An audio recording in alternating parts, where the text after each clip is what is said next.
Bismillahirrahmanirrahim. Assalamualaikum warahmatullahi wabarakatuh.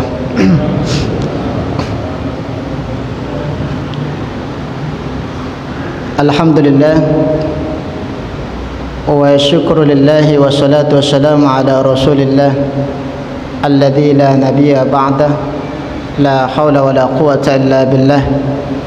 Allahumma la ilma lana illa ma 'allamtana innaka antal alimul hakim. Allahumma shrah lana sudurana wa yassir lana umurana wa halul 'uqdatam min alsinatina yafqahu aqwalana. Allahumma a'inna ala zikrika wa syukrika wa husni ibadatik, amma ba'd. Bapak-bapak, ibu-ibu dan juga para alim ulama, tokoh masyarakat, cerdik pandai hadirin wal hadirat, jamaah salat fardu maghrib yang dimuliakan Allah Subhanahu wa taala. Alhamdulillah, kembali kita memperbaharui daripada rasa kesyukuran kita kepada Allah Subhanahu wa taala, yang mana pada malam hari ini kita masih bisa melaksanakan sebuah kewajiban kita dalam rangka salat maghrib secara berjamaah. Mudah-mudahan kita selalu memohon kepada Allah Subhanahu wa taala agar apa yang telah kita lakukan diterima sebagai amal ibadah di sisi Allah Subhanahu wa taala.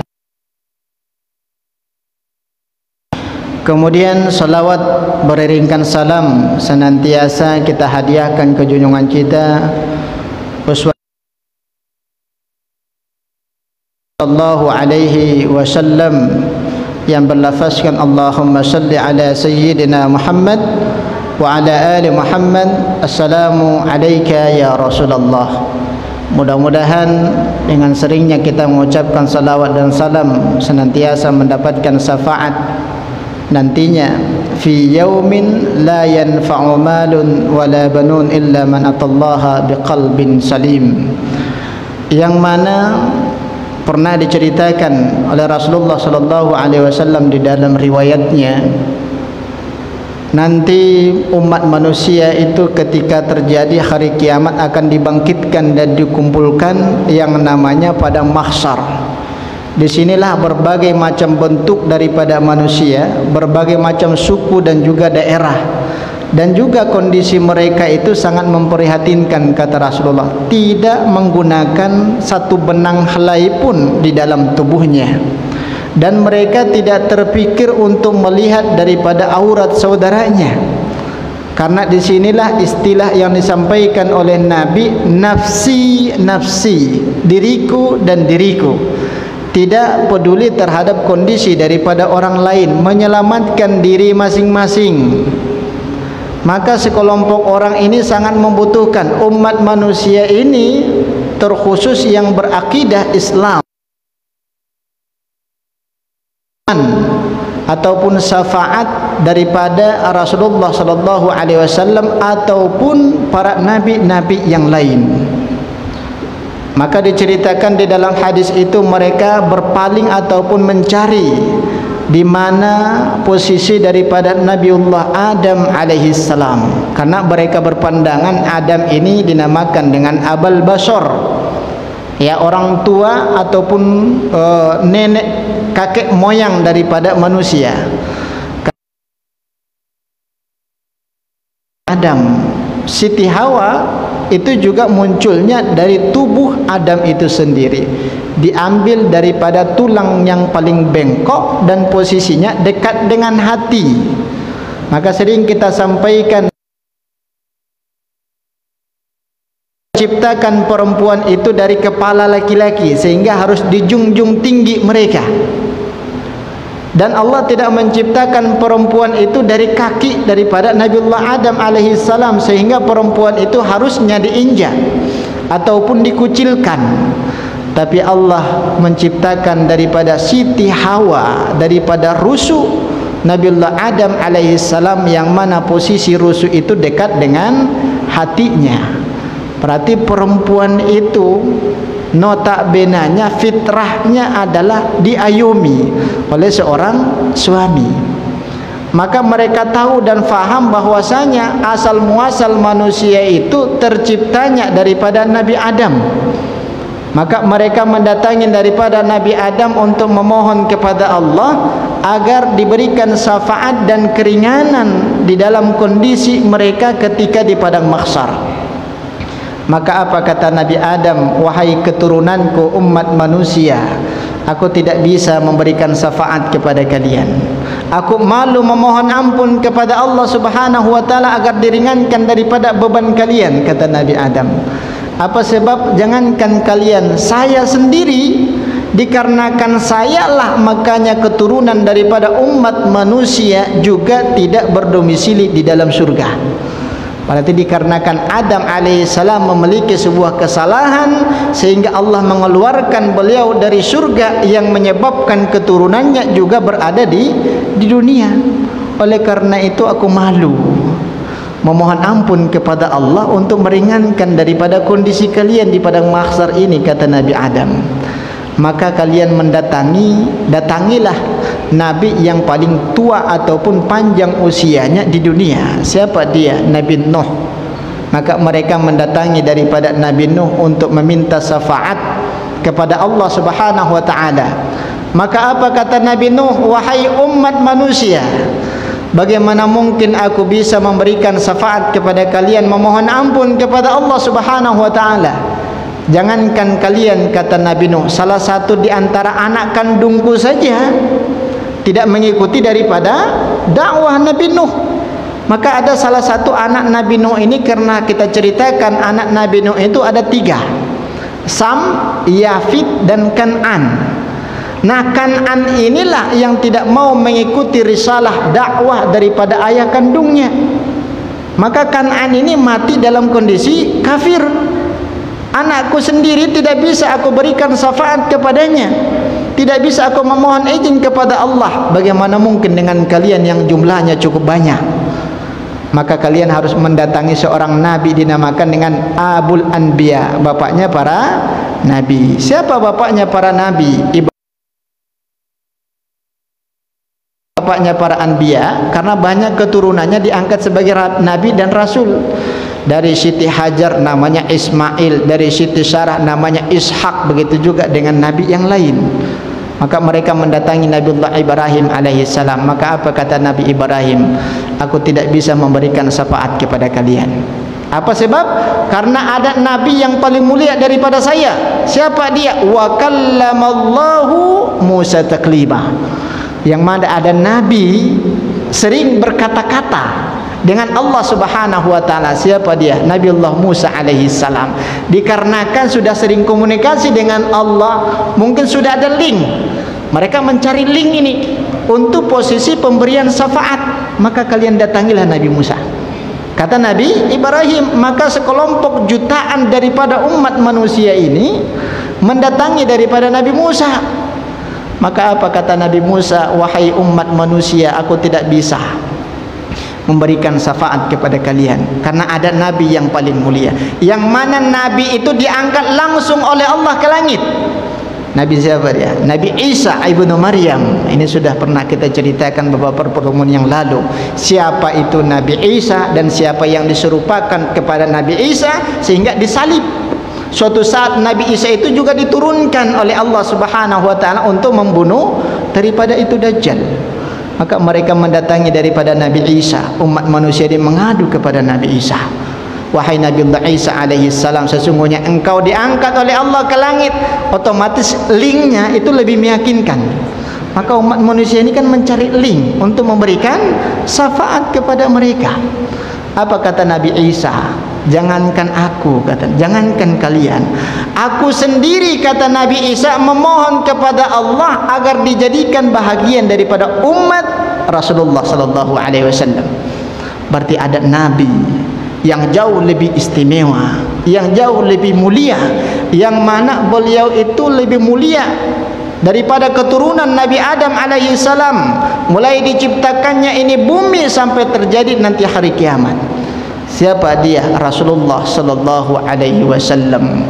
Jangankan kalian, kata Nabi Isa, saya sendiri pernah memohon kepada Allah kalau memang tidak sempat dipertemukan dengan Nabi Muhammad, minimal aku bahagian daripada umatnya, kata Nabi Isa. Maka kita lihat di dalam sirah ataupun historis berkaitan dengan pada doa Nabi Isa ini dikabulkan oleh Allah. Akhirnya beliau diangkat oleh Allah ke sisinya, kemudian tiba saatnya diturunkan ke bumi bergabung dengan umat Rasulullah sallallahu alaihi wasallam. Maka datangilah Muhammad itu, kata Nabi Isa. Beliaulah yang paling yang paling jelas hubungannya dengan Allah Subhanahu wa taala. Maka mereka, bukan berarti saya tidak mau mendoakan, kata Nabi Musa, kata Nabi Isa, tapi ada doa yang lebih mustajab dibandingkan doaku. Doa siapa? Doa daripada Muhammad sallallahu alaihi wasallam. Maka umat manusia ini berbondong-bondong mendatangi daripada beliau. Apa yang dilakukan oleh Rasulullah sallallahu alaihi wasallam? Akhirnya beliau langsung memohon kepada Allah untuk diringankan daripada beban umat manusia di padang mahsyar.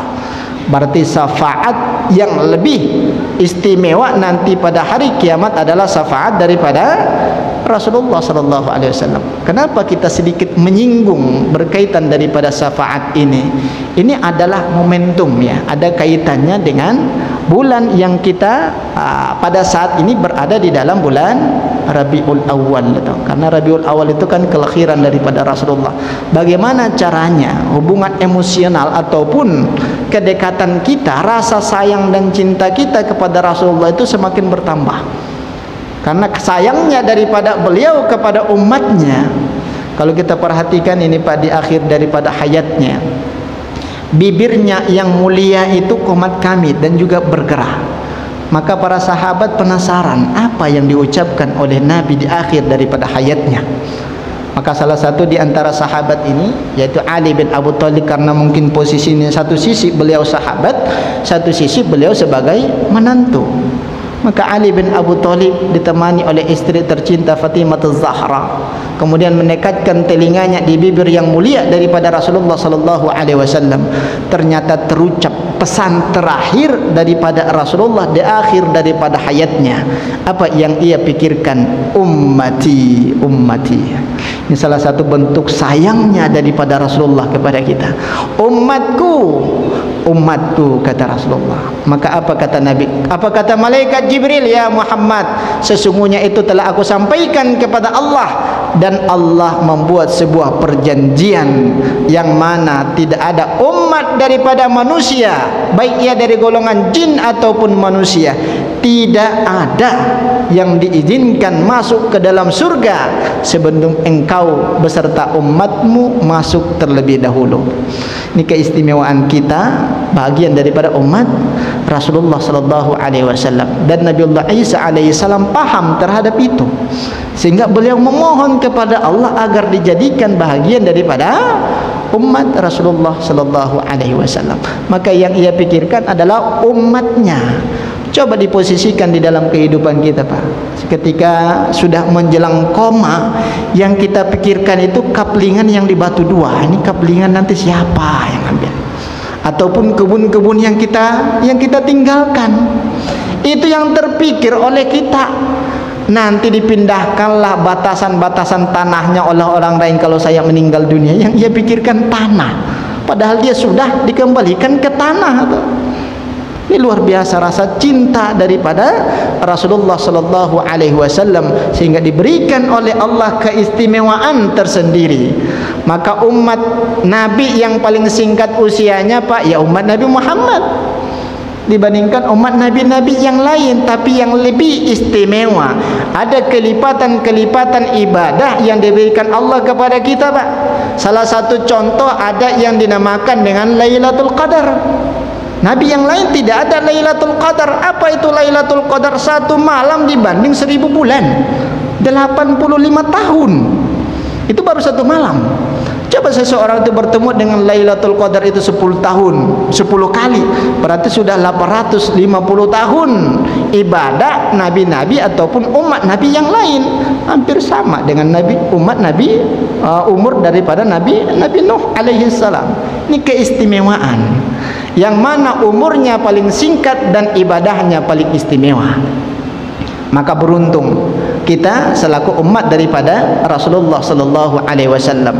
Maka harus ada Pak upaya kita bagaimana caranya yang mana Rasulullah itu sehingga dijadikan sebagai rujukan, sehingga dijadikan sebagai idola di dalam kehidupan kita. Kalau sudah jadi idola itu kan otomatis kita harus mengikuti apa yang telah dilakukan oleh Nabi.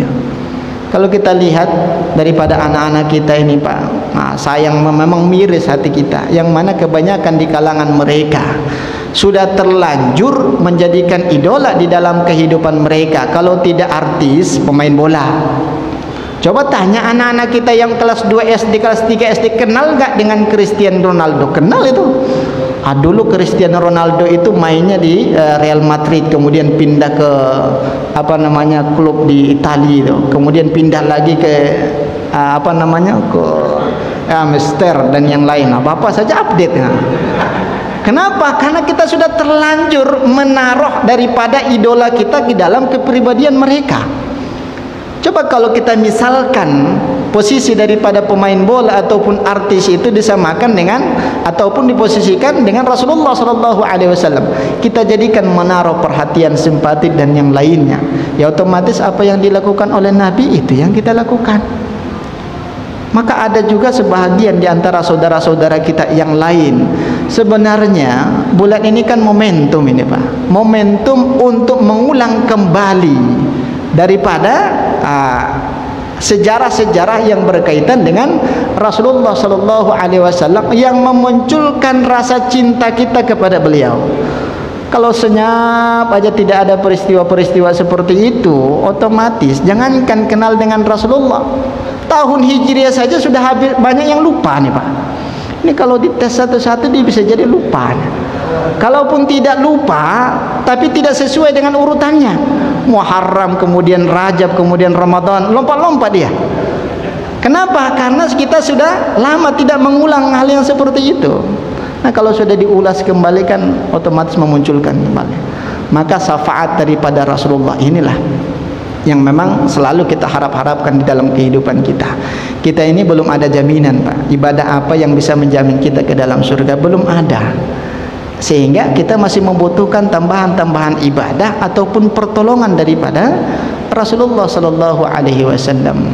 Seperti itu. Tidak ada yang mungkin merasa cukup di dalam ibadahnya. Jangankan kita Pak, posisi daripada Rasulullah saja ketika Aisyah radhiyallahu anha, ketika beliau tertidur, kemudian terbangun dari tidurnya melihat Nabi sedang sholat, lagi berdiri, tertidur kembali, Aisyah bangun lagi melihat Nabi sedang ruku ataupun sedang sujud. Ini suamiku kapan selesainya sholat? Kata Aisyah radhiyallahu anha, diceritakan di dalam hadis sahihnya, kapan selesainya sholat? Rukuknya dan sujudnya panjang betul. Maka kalau sholat sunnah itu memang Pak dianjurkan panjang-panjang sujudnya, tapi jangan panjang ayatnya. Ketika sholat maghrib protes kita sama imam kita ya, dihantamnya surat Al-Baqarah rakaat yang pertama, otomatis lutut sudah mulai goyang kan, seperti itu. Ini kalau Rasulullah juga ketika sholat maghrib itu agak sedikit simpel ya, sedikit simpel. Tapi kalau sholat sendiri ini luar biasa.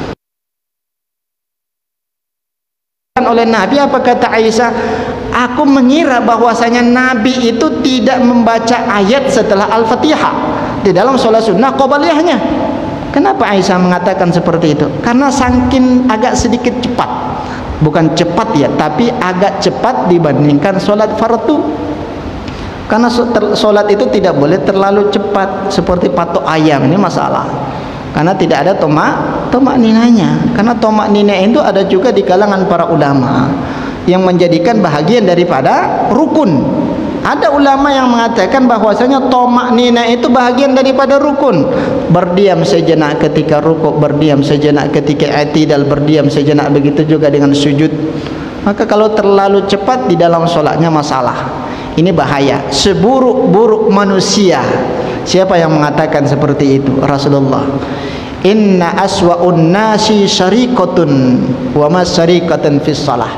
Sesungguhnya seburuk-buruk manusia adalah orang yang mencuri di dalam sholatnya.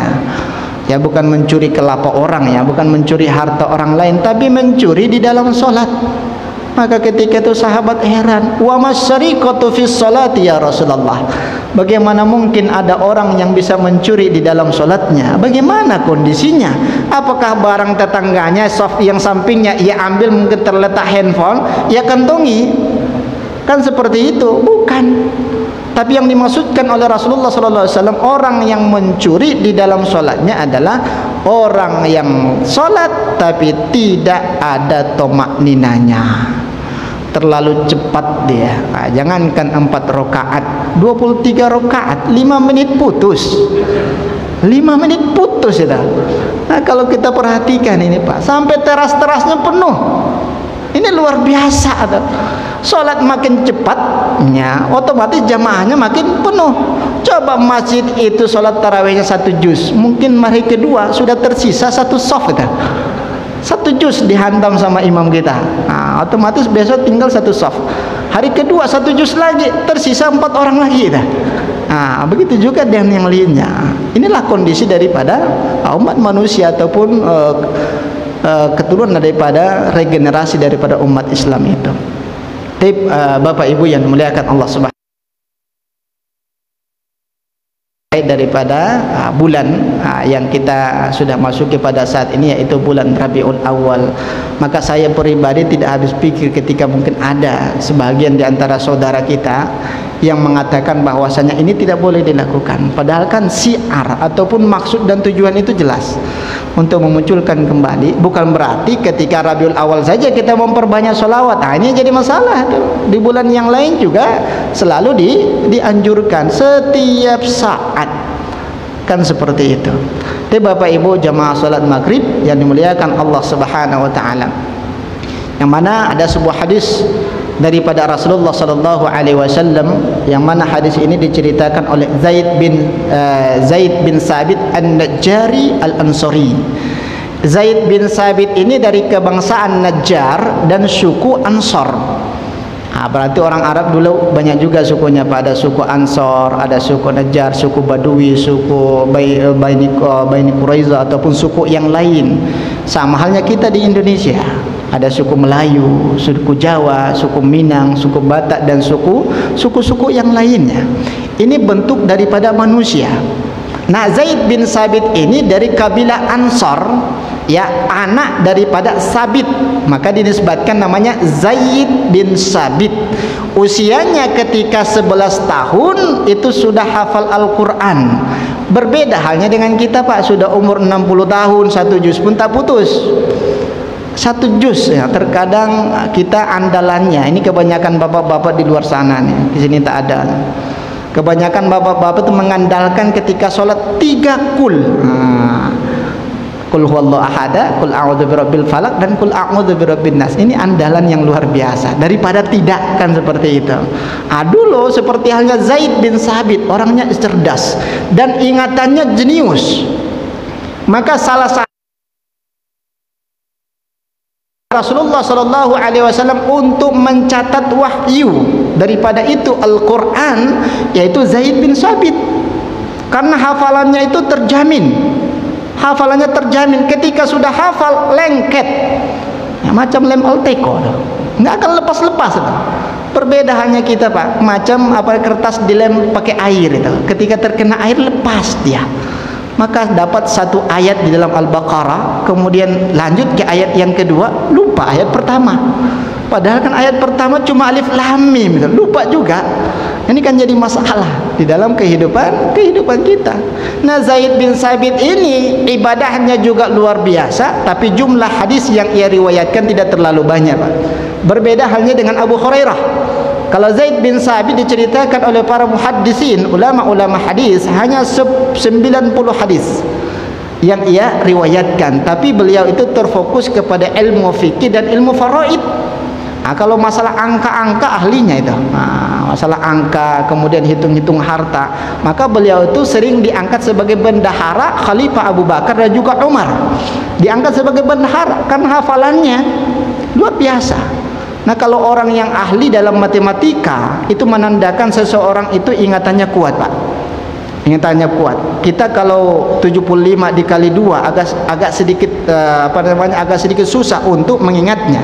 Tapi coba 2 juta kali 2, langsung ingat itu. Kalau jumlahnya sudah berbentuk uang, ini langsung hafal. Tapi kalau yang lain sulit untuk menghafalnya. Nah, Zaid bin Thabit ini umur 11 tahun sudah menawarkan diri kepada Rasulullah, "Ya Rasulullah, bentar lagi kita ikut perang Khandaq.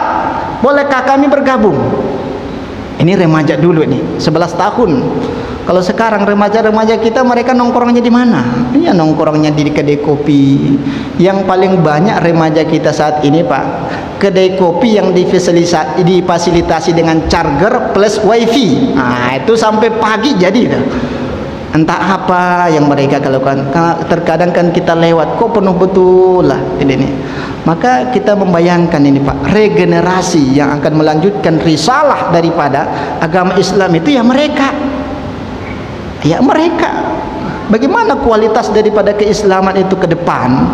Kita tidak ada ketika tidak ada revolusi akhlak. Ini revolusi akhlak itu penting. Ya, ini digobarkan oleh seseorang walaupun sekarang sudah tiada revolusi akhlak. Kita yang akan melanjutkan seperti itu. Itu Bapak Ibu yang dimuliakan Allah Subhanahu wa taala. Maka kalau kita lihat masalah syirah ya. Zaid bin Thabit ketika beliau menikah didatangi oleh seorang tamu yang lagi selesai dalam perjalanan jauh. Nah, kalau dalam perjalanan jauh kan mungkin ada tamu kita datang dari Jambi, datang dari Bukit Tinggi, datang dari Medan, dari Bandung dan yang lainnya sampai ke Tanjung Pinang, kan masih capek itu. Capek betul. Apalagi dulu itu perjalanannya, Pak, 1 pekan. Terkadang 2 bulan dari Baghdad ke Madinah. Kalau sekarang Baghdad Madinah 1 jam itu sampai menggunakan pesawat. Dulu 2 bulan. Nah, datang sahabat ini bertamu ke rumah Zaid bin Thabit. Kebetulan kondisi ketika itu akhir bulan. Nah, kalau kondisi akhir bulan kan kita buka lipatan-lipatan kain, mana tahu ada yang terselip di situ untuk belanja. Ini yang dialami oleh Zaid bin Thabit akhir bulan, memprihatinkan. Mereka hanya memiliki 1 potong roti. Ini akhlak daripada Zaid bin Thabit. Hanya 1 potong roti, hendak mereka nikmati dengan istrinya. Tak lama kemudian datang tamu. Apa kata Zaid bin Thabit? "Wahai istriku, tunggu dulu. Jangan makan dulu rotinya. Kita punya tamu. Datang tamunya ke dalam rumah. Sehingga terjadi musyawarah yang cukup panjang antara suami istri, bukan dengan tamunya ya.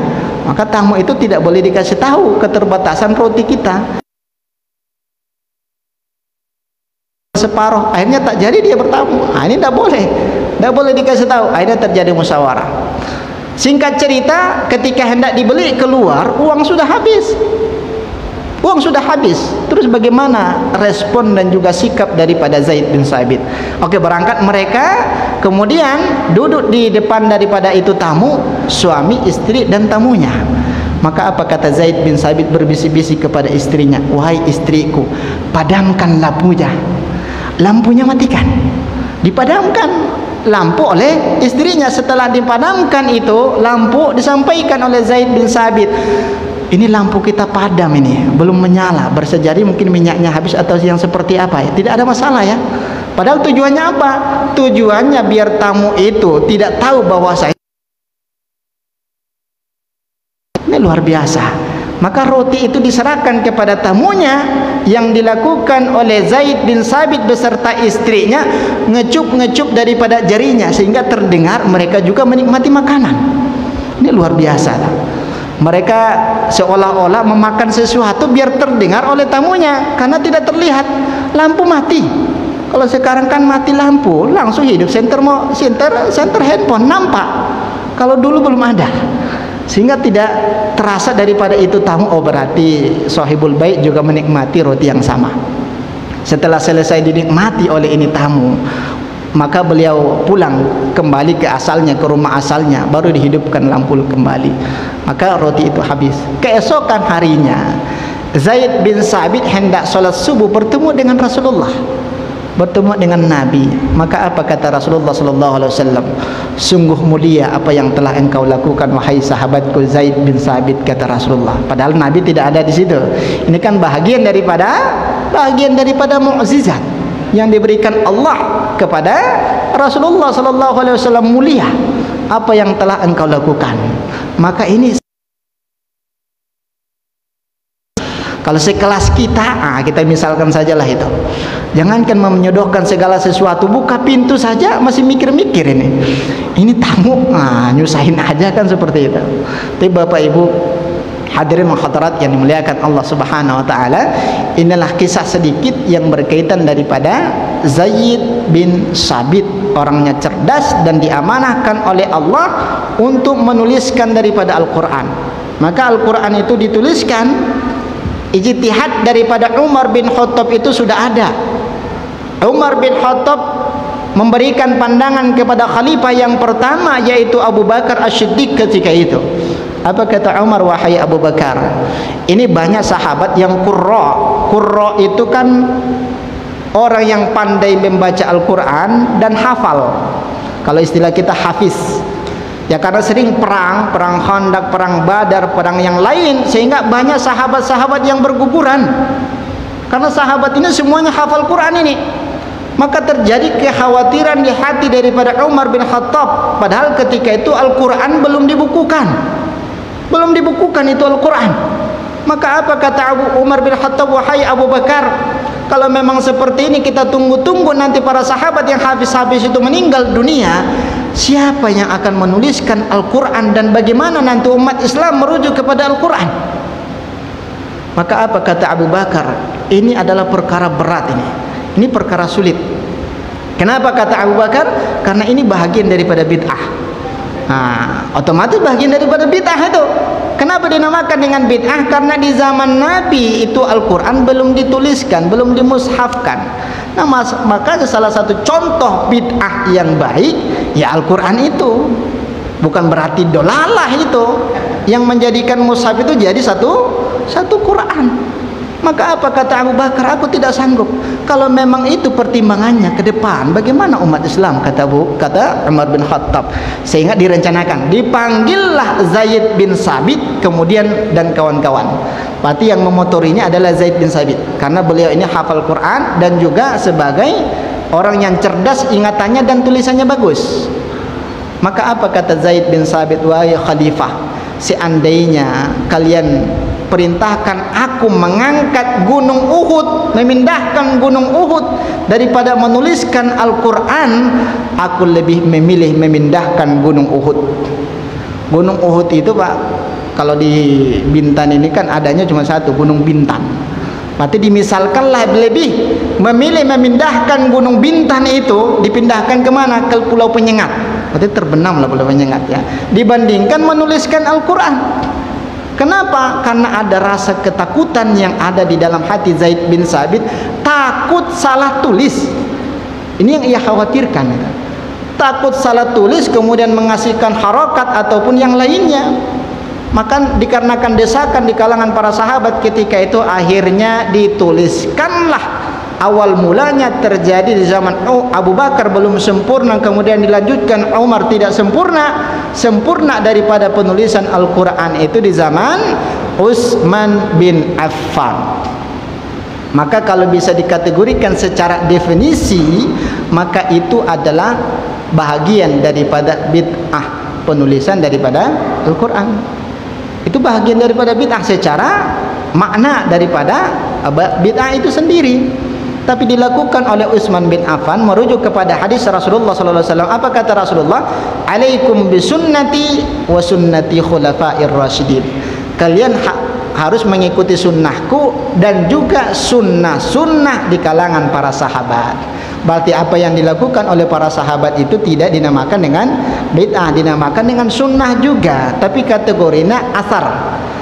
Kalau asar itu kan apa yang dikaulkan oleh para sahabat, seandainya Nabi mendengarkan itu Nabi setuju, itu namanya asar. Maka ada yang dinamakan dengan hadis, ada yang dinamakan dengan sunnah, ada yang dinamakan dengan asar, dan juga ada yang dinamakan dengan khabar. Ini ada perbedaannya di antara yang empat ini, tapi persamaannya lebih banyak. Maka asar itu apa yang dilakukan oleh para sahabat dan juga bahagian daripada sunnah yang boleh kita lakukan. Tapi Bapak Ibu yang dimuliakan Allah Subhanahu wa taala, maka yang menuliskan itu Al-Qur'an adalah Zaid bin Sabit An-Najjari Al-Ansari radhiyallahu anhu. Tapi Bapak Ibu yang dimuliakan Allah Subhanahu wa taala, maka apa kata Zaid bin Sabit di dalam hadis ini?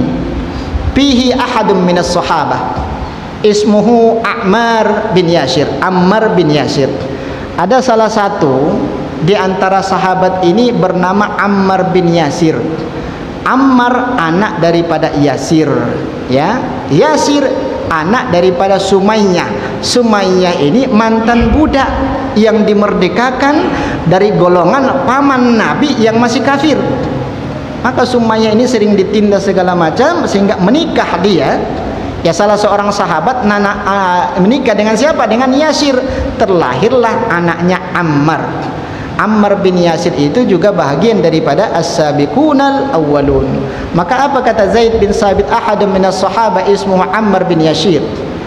Ada salah seorang sahabat bernama Ammar bin Yasir, yang mana beliau itu bertempat tinggal di kota Madinah. Terkadang kan Nabi berhijrah berdakwah ke Mekah, otomatis Masjid Nabawi tinggal. Siapa yang jadi imam di situ? Maka ada imam serap.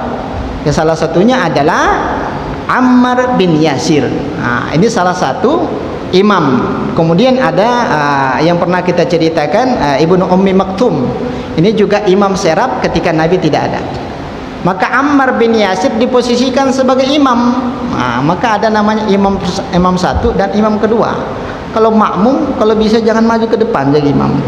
Tetap harus imam tetap. Nah, seperti itu.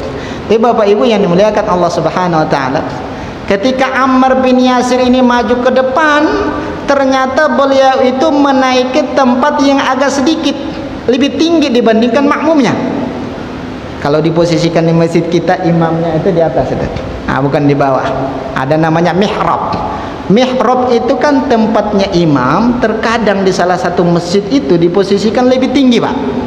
Ya, kurang lebih ada yang 1 jengkal, ada yang 1 hasta, kemudian ada yang lebih sedikit. Ini bagaimana pandangan hukum Islam terhadap seperti ini? Nah, ketika Ammar bin Yasir tidak di tempat yang biasa beliau itu mengimami daripada sholatnya, naik ke atas dia, ke satu anak tangga. Setelah naik ke atas, kemudian datang salah seorang sahabat bernama Khuzaifah. Fa'akhadha yadihi Ammar bin Yasir, diambil tangannya, dipegang tangan daripada Ammar bin Yasir agar turun ke bawah. Kamu jangan sholatnya posisi imamnya di atas, turun ke bawah, kata Khuzaifah. Maka Ammar bin Yasir turun ke bawah karena dia tahu Khuzaifah ini lebih tua. Khuzaifah ini seumuran daripada ayah Ammar bin Yasir. Maka Ammar bin Yasir ikut ke bawah, kemudian beliau itu mengimami daripada para sahabat ketika itu. Setelah selesai sholat, assalamualaikum warahmatullahi wabarakatuh. Setelah selesai hal-hal yang lain, maka apa kata Khuzaifah? Ya Ammar bin Yasir, bukankah engkau pernah mendengarkan daripada hadis Rasulullah sallallahu alaihi wasallam ketika salat berjamaah, idza ammaka rajul, apabila engkau mengimami daripada salat, ya ammaka salat, apabila engkau diposisikan sebagai imam, maka jangan sampai posisi imam itu lebih tinggi dibandingkan makmumnya. Berarti dari kesimpulan hadis ini dikategorikan hal yang seperti itu masuk ke dalam ruang lingkup, kalau kita mengkaji masalah fikihnya, makruh, bukan mubah ataupun sunnah. Posisi lebih tinggi, illa fihi hajah, kecuali ada hajat tertentu. Kalau ada hajat tertentu diperbolehkan. Maka apa kata Ammar bin Yasir? Dikarenakan itulah saya ikut dengan engkau menarik tanganku. Karena Huzaifah tadi menarik tangan Ammar bin Yasir, maka Ammar bin Yasir ngikut. Karena itulah aku ingat daripada hadis Nabi itu, maka aku ikut daripada arahan daripada engkau.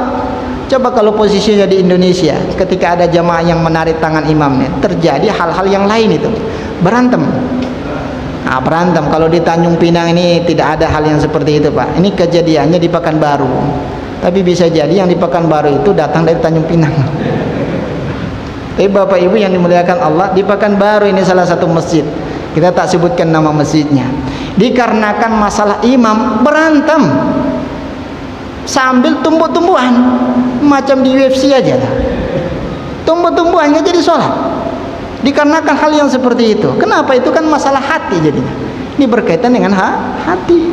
Sahabat-sahabat dulu luar biasa. Luar biasa, ketika ditarik ada yang, berarti ada yang salah di dalam apa yang ia lakukan. Nanti diselesaikan permasalahannya, kemudian ia ikut dulu. Setelah selesai sholat baru dikhabarkan oleh Khuzaifah, diterima oleh Ammar bin Yasir. Justru itulah wahai Khuzaifah, aku mengikuti daripada tarikan tanganmu. Aku mengikuti agar turun daripada dukkan. Diistilahkan di dalam hadis itu dukkan. Dukkan itu ada dua makna. Dukkan dalam artian itu jualan ya, dalam artian ada kedai yang pas-pasan isinya namanya dukkan.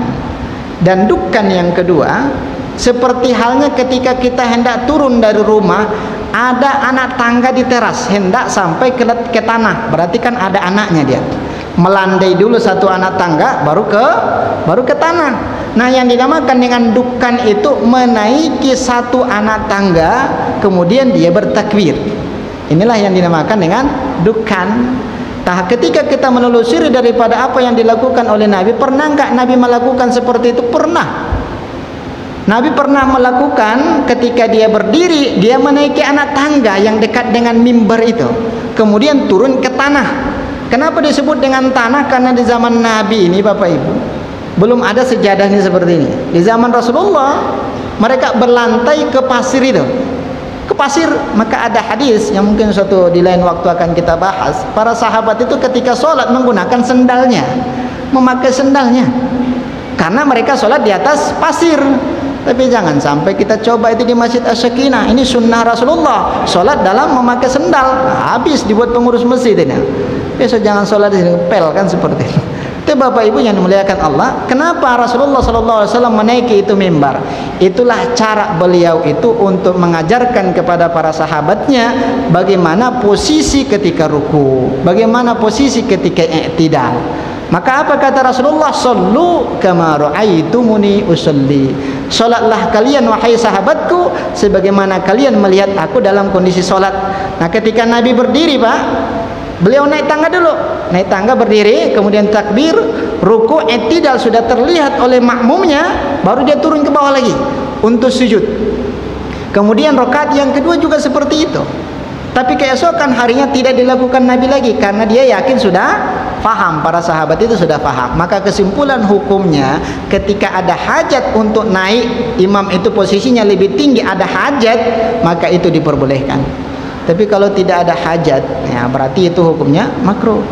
Nah, seperti halnya kita kan sudah sama-sama bisa nih dalam melaksanakan ibadah, ya dalam melaksanakan kewajiban, sehingga tidak membutuhkan lagi posisi imam terlihat atau tidak. Yang jelas suaranya terdengar karena sudah ada mukabbir saut, sudah ada pembesar suara sehingga terdengar oleh saf yang belakang apakah lagi ruku ataupun lagi i'tidal. Berarti kesimpulan hukumnya disampaikan oleh Ibnu Qudamah di dalam kitabnya Al-Mughni. Ibnu Qudamah ini kan ulama Syafi'iyah nih, ya pengikut daripada mazhab Imam Syafi'i. Ada Ibnu Qudamah, ada Imam An-Nawawi, ya, yang mana mengarang sebuah kitab Majmu' Fatawa yang kurang lebih mungkin 24 jilid itu.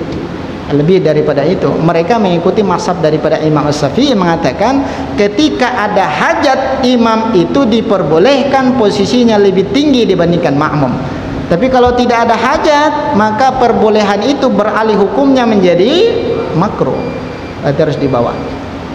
Ini karena pekan kemarin tidak ada yang bertanya, kita habiskan. Mungkin di lain waktu bisa kita diskusikan hal-hal yang lain. Baik, dikarenakan waktu sholat Isya sudah masuk, kita tutup majelis kita ini dengan bacaan Alhamdulillah, Alhamdulillahi Rabbil Alamin, dan doa kafaratul majelis. Subhanakallahumma wa bihamdik, asyhadu an la ilaha illa anta, astaghfiruka wa atubu ilaik. Assalamualaikum warahmatullahi wabarakatuh.